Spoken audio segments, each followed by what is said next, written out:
안녕하세요. 30대 초반의 직장인 여자입니다.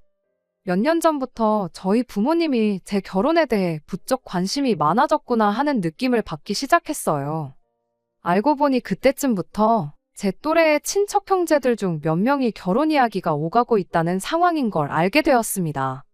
제 주변 친구들 중에 벌써 결혼한 친구들도 몇 있기는 했는데, 그때는 아무 생각 없었는데 부모님이 제 결혼에 대해서 보채기 시작하니 언젠가부터 그게 그렇게 부담감이 느껴지더라고요. 대학 들어갈 때는 친척들 중 누구는 어디 대학 붙었다더라 하는 이야기로 부담을 느꼈고, 저도 적당히 괜찮은 대학 들어간 뒤에는 취직 자리를 두고 어느 회사에 갔다더라 하는 이야기로 부담을 느꼈어야 했어요. 제법 괜찮은 회사 들어가게 되면서 이제는 더 이상 친척 형제들과 비교당하는 일은 없겠구나 싶었는데, 이제는 결혼을 가지고 똑같은 스트레스를 받아야 하나 싶더라고요. 이젠 저뿐만 아니라 제가 결혼할 상대가 어느 학교를 졸업했는지, 어느 회사를 다니고 있는지까지 신경 써야 한다는 게 참 그렇더라고요. 저한테는 오래 만난 남자친구가 있긴 했지만, 결혼을 전제로 연애를 하고 있던 게 아니다 보니, 저희 집에서 결혼은 언제 하느냐 하는 등의 이야기가 오고 간다는 걸 꺼내기가 참 힘들었었지요. 그런데 남자친구도 저랑 별반 다를 것 없는 상황이었나 보더라고요. 남자친구는 올해 35인데 회사 생활도 오래 했고 직급도 이제 대리를 달아서 집에서 안 그래도 결혼에 대해서 스트레스를 주고 있다는 사실을 전해왔어요. 그렇다 보니 자연스럽게 저와 남자친구 사이에서 결혼에 대한 이야기를 주고받기 시작했던 것 같아요. 그리고 그렇게 서로를 양가 부모님께 인사시키고 하는 상황까지 발전하게 되었지요. 서로를 양가에 인사시킨 이후로는 특히 제가 남자친구와 남자친구 부모님까지 같이 해서 가끔씩 외식을 하거나 어디 교회로 같이 놀러 가거나 하는 일이 있었어요. 그때는 마냥 좋은 분들이시구나 생각했는데, 본격적으로 결혼 이야기가 오가기 시작하니 결혼은 현실이라는 말이 와닿기 시작했네요. 얼마 전 일이었는데 남자친구가 큰 집에 가족 모임이 있다고 저보고 같이 거기를 다녀오자는 이야기를 해왔어요. 이미 양가 부모님께는 인사가 끝난 상황이니 이참에 다른 집안어른들께도 저를 소개시키고 싶다, 뭐 그런 취지로 꺼낸 이야기라 하더라고요. 남자친구 부모님도 은연중에 너네 결혼하면 이런 식으로 이야기를 꺼낼 때가 있었고, 저희 부모님도 남자친구가 나온 대학이나 직장이나 뭐 하나 빠지는 곳이 없다며 마음에 들어 하셨기도 해서 아마 이렇게 언젠가는 결혼을 진짜로 하게 되겠다는 생각을 가지고 있었던 것 같아요. 그래서 남자친구 말 맞다나 미리 얼굴 도장 찍어 놓는 것도 나쁘진 않겠다 하는 생각이 들었고, 거길 따라가기로 했던 게 화근이 되었습니다. 너무 갑작스러운 제안이었다 보니 날짜를 조정하는 게 쉽지가 않았어요. 남자친구는 이미 회사에 이야기해서 월차 신청을 해놓아 문제가 없는 상황이었는데, 저의 경우에는 사전에 이야기된 게 아니다 보니 어쩔 수 없이 아쉬운 소리를 해야 했습니다. 그런데 회사에서 친하게 지내던 직장 선배가 제 상황을 듣고는 저보고 거길 왜 가냐고 물어왔어요. 아직 결혼한 것도 아닌데 뭐하러 벌써 며느리 노릇을 하러 가느냐고 한마디 하더라고요. 그 직장 선배는 벌써 결혼한 사람이고 시댁 식구하고 안 좋게 지내는 걸 알고는 있었는데, 남자 쪽 가족들하고는 적당히 거리 두고 안 볼 수 있으면 최대한 안 보는 게 수라는 식으로 말을 해올 때 저도 순간 아차 싶기는 했습니다. 그런데 지금 와서 생각해보면 그 경고를 무시하고 남자친구 큰 집에 따라갔다 온 게 정말 잘했다는 생각이 드네요. 회사에서는 그날 하루를 전부 다 빼줄 수는 없고 대신 퇴근을 조금 일찍 할 수 있게 조정해주겠다고 했어요. 대신 뭐 반차도 안 쓰게 해주고 제 사정을 좀 봐주기로 했고요. 회사에서 진행 중인 프로젝트가 있는데 제가 주축으로 진행하던 일이기도 했고, 마침 그날이 다른 회사 직원들까지 같이 미팅에 참여하기로 되어 있어서 더더욱 그날에 월차를 쓸 수가 없었습니다. 남자친구에게는 늦지 않게 도착하겠다 말하고 주소를 받아놨는데, 제가 따로 출발해서 늦지 않게 도착하겠다는 그 말을 잘 못 알아들었었나 보더라고요. 바쁘게 회의를 끝내고 조금 이른 퇴근을 하고 부랴부랴 출발을 했는데, 전화기를 보니 남자친구한테 어디냐, 어딘데 아직도 연락이 없냐 하면서 전화에 문자까지 잔뜩 보내놨더라고요. 미팅 때문에 전화기를 신경 쓸 겨를이 없어서 연락을 다 놓쳤던 건데, 아무튼 남자친구한테 지금 출발한다고 전화를 몇 번이고 했는데 전화를 안 받길래 뭐 급한 척 하더니 급한 게 아닌가 싶기도 하고, 아니면 거기서 바쁜가 싶기도 해서 별 신경 쓰지 않고 저는 저대로 출발을 했습니다.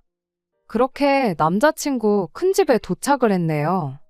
서두른다고 했지만 평소 퇴근 시간보다 조금 일렀을 뿐이지, 한참 차가 막힐 시간이라 예상한 시간보다 더 늦게 도착을 했어요. 도착하고 나서도 남자친구가 전화를 안 받으면 어쩌나 걱정을 했는데, 다행히 도착하자마자 남자친구한테 어디냐고 연락이 왔네요. 집은 주택이라 찾기가 쉬웠어요. 마당도 넓고 식구가 몇 명이나 온 건지 집 주변부터 해서 차가 잔뜩 주차돼 있고, 집안에서 웅성대는 소리가 바깥까지 들릴 정도로 시끌벅적하니 안 봐도 이 집이겠구나 싶었습니다. 주차하고 차에서 내리니 때마침 남자친구가 저를 데리러 나왔더라고요. 그런데 표정이 뭔가 안 좋아 보였어요.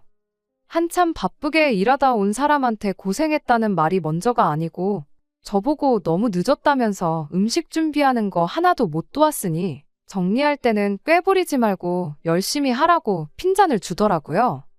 그때 직장 선배가 한 말이 머릿속을 스쳐 지나갔네요. 아직 결혼도 안 했는데 며느리 노릇 하러 가냐던 그 말이 말이에요. 나 손님으로 오는 거 아니었냐.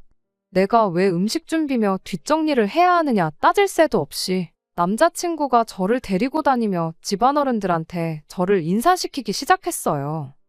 식구가 엄청 많아서 누가 누군지 기억도 못하겠고, 아까 본 사람이 지금 본 사람 같고 정신이 없는데, 남자친구 큰어머니라고 하는 분이 바빠 죽겠는데 인사 같은 건 나중에 하면 되는 거 아니냐며 저보고 와서 상 차리는 거나 도와달라고 하는 겁니다.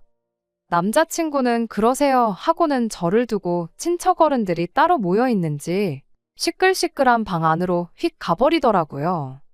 주방에 있는 친척분들한테는 인사도 제대로 못 드렸는데 얼떨결에 붙잡혀서 음식 나르는 걸 도와줬어요.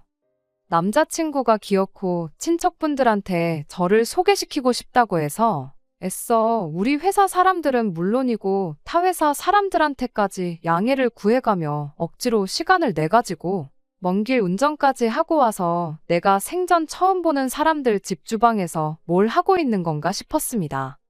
남자친구가 음식 준비 하나도 못 도와줬으니 눈치 보라고 했던 그 말도 계속 머릿속에 맴돌고, 그런데 가만 보니까 주방에서 음식들 하나씩 해다 날르는 건 온통 여자들 뿐이었고, 남자친구를 포함한 남자 식구들은 전부 그 시끌시끌한 방에 모여서 하고 있던 게 먼 해외 스포츠 경기를 보고 있었습니다.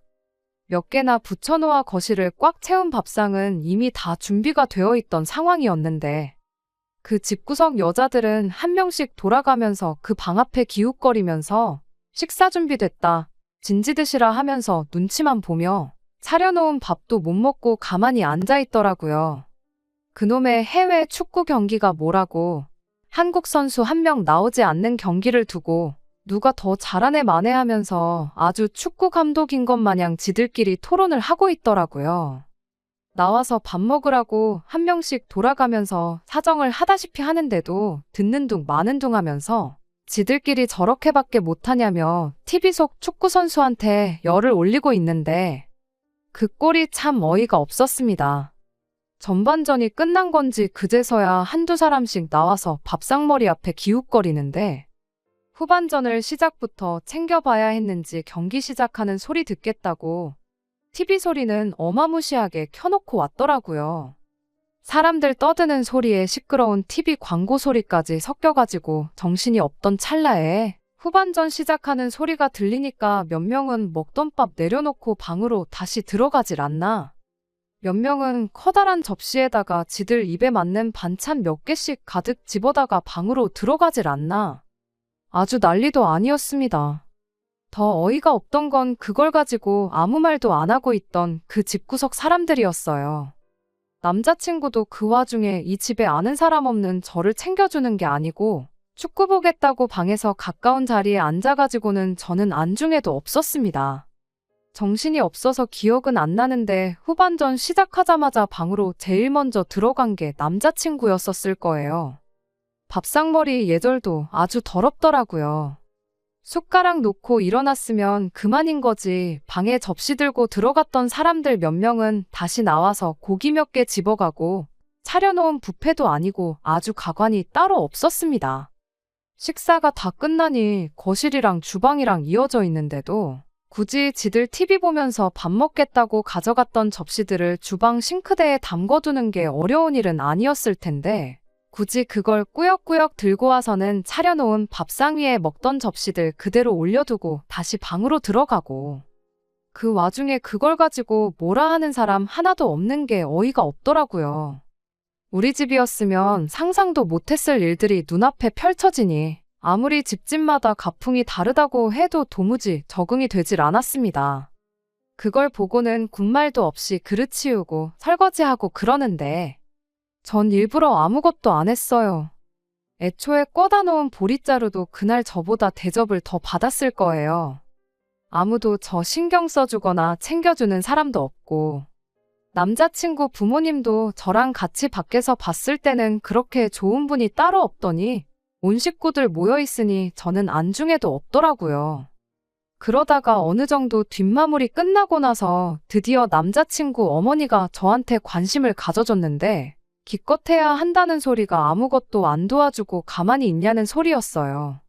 거기에 이어서 한다는 말이 이참에 과일 깎을 줄 아는지 봐야겠다며 저를 데리고 가려고 하는데 이게 여태까지 내가 알고 지냈던 좋은 분이라고 생각했던 남자친구와 남자친구 부모님이 맞나 싶었습니다. 저를 인사시키겠다고 가족 모임에 데려온 게 인사시키는 게 아니고 우리 며느리가 이렇게 싹싹하고 일도 잘해요 하고 자랑하려고 데려온 게 아닌가 싶었어요. 남자친구가 그날 저한테 아예 신경을 안 쓴 건 아니었지요. 자리 다 끝나고 나서 집에 갈 때가 돼서야 제 차 조수석에 올라타더니 혼자 가면 심심할 것 같으니까 자기가 옆에 타주겠다는 식으로 말을 하더라고요. 남자친구 집까지 데려다주고 다시 저는 집으로 가려면 또 길을 돌아가야 되는데 이게 배려라고 하는 소린가 싶었습니다. 꼴을 보아하니 남자친구 부모님은 두 분 다 술을 조금 드셔서 운전을 못하는 상황이고 자기는 또 내일 약속이 있으니 제 차 타고 편하게 가려는 속셈인 게 너무 뻔히 보였네요. 차라리 잘 됐다고 생각했어요. 그날 일에 대해서 남자친구한테 한 소리 하고 다음부터는 이런 일 없게 해달라고 단단히 일러둘 생각이었거든요. 그런데 남자친구는 제가 하는 소리를 듣곤 늦게 와서 편하게 해놓은 음식 먹어놓고는 뭐가 그렇게 불만이 많냐고 하더라고요. 엄마 말 들어보니 뒷정리도 거의 안 도와주고 과일도 깎을 줄 모르는 것 같더만 자기 식구들 앞에서 안 혼난 것만으로도 다행스럽게 여기랍니다. 제가 결혼하면 지네 집 식구 되는 건데 지네 집 분위기는 원래 이러니까 제가 적응을 하는 게 당연한 거라고 하면서 오히려 보는 눈이 한두 개가 아니니까 다음부터는 저보고 말 안 나오게 잘 행동하라고 경고를 하더군요. 결혼할 때 되니까 본성이 나오는 건지 결혼 이야기 오고 가니까 이제 다 잡은 물고기라 막 해도 상관없다고 생각한 건지 모르겠는데 차라리 결혼하기 전에 진짜 본성을 알게 된 게 참 다행이구나 싶었어요. 그리고 이 결혼은 하는 게 아니라는 확신이 들었습니다. 며느리 자리가 무슨 벼슬자리라고 이 남자랑 결혼해서 이 집 식구가 되면 사람 대접은 고사하고 식모 대접도 제대로 못 받겠거니 하는 생각이 들더라고요. 마침 고속도로 달리는 중에 휴게소 사인이 보였는데 남자친구가 화장실 좀 다녀와야겠다고 차 좀 세워보라고 하더라고요. 금방 다녀온다고 차에서 내리는데 남자친구가 화장실 들어가는 거 보자마자 그대로 차를 출발해서 저 혼자 집으로 왔네요.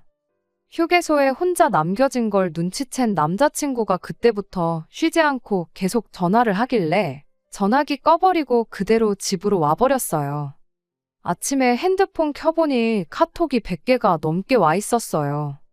좋은 소리는 당연히 하나도 없었고요. 그날 점심쯤 돼서 연락이 또 와서 이번엔 전화를 받아줬더니 그때도 잔뜩 화가 나서는 저한테 제정신이냐고 사람을 그 늦은 밤에 휴게소에 버리고 가는 사람이 어딨냐고. 택시비가 얼마나 나온지나 아냐고 따지고 드는데 그 와중에도 자기가 뭘 잘못해서 그 밤중에 휴게소에 버림받고 남게 되었는지 뉘우치기는커녕 택시비 걱정하는 게 정말 잘 두고 내렸다는 생각밖에 들지 않았네요. 내가 간밤에 휴게소에 두고 간 게 사람이었냐고. 사람이면 해선 안 될 소리를 내길래 사람 아닌 줄 알았다고 하고 저도 한마디 했네요. 당연한 수순이겠지만 그렇게 투닥거리다가 제가 회사 일로도 정신이 없는데 남의 집 식모 자리에 취직할 생각은 당연히 없다고 결혼은 없었던 일로 하자고 파혼선언 해버렸습니다. 그리고 그제서야 남자친구한테 잘못했다. 심지어 남자친구 부모님한테까지 그날 그게 그렇게 섭섭했다면 미안했다는 연락이 오기 시작했는데 일 없다고 하고 싹 다 무시해버렸습니다. 횟수로만 따지면 거의 3년이 가까운 오랜 인연이었는데 솔직히 아쉬운 건 제가 허비한 시간밖에 없는 것 같아요. 결혼도 하기 전에 남자친구 집도 아니고 큰 집에 며느리 노릇하러 가는 것도 아닌데 뭐 하러 가냐는 직장 선배 말도 일리가 있지만 정말 잘 다녀왔다고 생각합니다. 직장 선배는 똥인지 된장인지 찍어 먹어봐야 아냐는 투로 한 말이겠지만 솔직히 그 전까지는 구분할 수 없었거든요. 정말 된장하고 똑같이 생긴 똥이었으니 찍어 먹어보고 알게 된 게 저의 경우에는 오히려 다행이라고 볼 수 있는 것 같아요. 된장인 줄 알고 결혼했는데 알고 보니 진짜 똥이었던 것보다 더러운 꼴 보더라도 직접 겪어보고 진짜 정체를 알아낼 수 있었던 거니 말입니다. 이번 파혼을 계기로 부모님하고도 대판 싸우게 되었어요. 말씀드렸던 것처럼 저희 부모님이 남자친구를 꽤나 좋게 보고 있던 게 이유였습니다. 특히나 그 와중에도 한다는 소리가 그래도 아쉽다고 하면서 남자친구 나온 대학교도 대학교고 다니고 있는 회사도 대기업인데 친척들 중에서 제가 제일 시집 잘 가는 거나 마찬가지였는데 그걸 제 손으로 내치고 왔다고 불만인 듯이 이야기를 하셨거든요. 그 말이 너무 서운해서 그동안 속으로만 눌러 참고 있던 말들을 다 쏟아내고 말았네요. 앞으로 내 평생이 걸린 일이나 마찬가지인데 그깟 친척들한테 자랑거리 몇 개 할 거 없어진 게 그렇게 아쉬우셨냐고. 대학교도 취직할 때도 정말 부담스러웠는데 친척 형제들하고 비교하는 거 그거 너무 지긋지긋하니 그만 좀 하시라고요. 평생 부모님께는 싫은 소리 한 적 없는데 그때만큼은 참을 수 없었습니다. 그런데 다 뵙고 나니 너무 속이 후련했어요. 그간 알게 모르게 친척들 중에서 소위들 말하는 가장 잘 풀린 사람이 돼야 한다는 부담을 갖고 살았던 제 자신에게서 해방되는 기분이었습니다. 부모님하고는 그렇게 대판 싸웠지만 오히려 전화위복이 되었어요. 부모님께서는 제가 그렇게 부담을 느끼고 있는 줄 몰랐다며 저한테 미안하다고 사과를 해오셨고 앞으로는 그런 거 상관없이 평생 제 편에 서주겠노라는 말을 들었으니 말입니다. 파혼했지만 오히려 저한테는 모든 게 다 잘 풀린 것 같아요. 그간 열심히 살아온 보상을 받는 건지 아니면 운이 따라주는 건지는 아직도 잘 모르겠지만 적어도 앞으로는 진짜 제 인생을 살 수 있는 계기가 된 것 같아서 요즘은 자다가도 콧노래가 나오네요. 끝까지 들어주셔서 감사합니다. 오늘의 사연은 여기까지입니다. 구독과 좋아요, 알람 설정 부탁드리고 더 좋은 사연으로 다시 찾아뵙겠습니다. 감사합니다.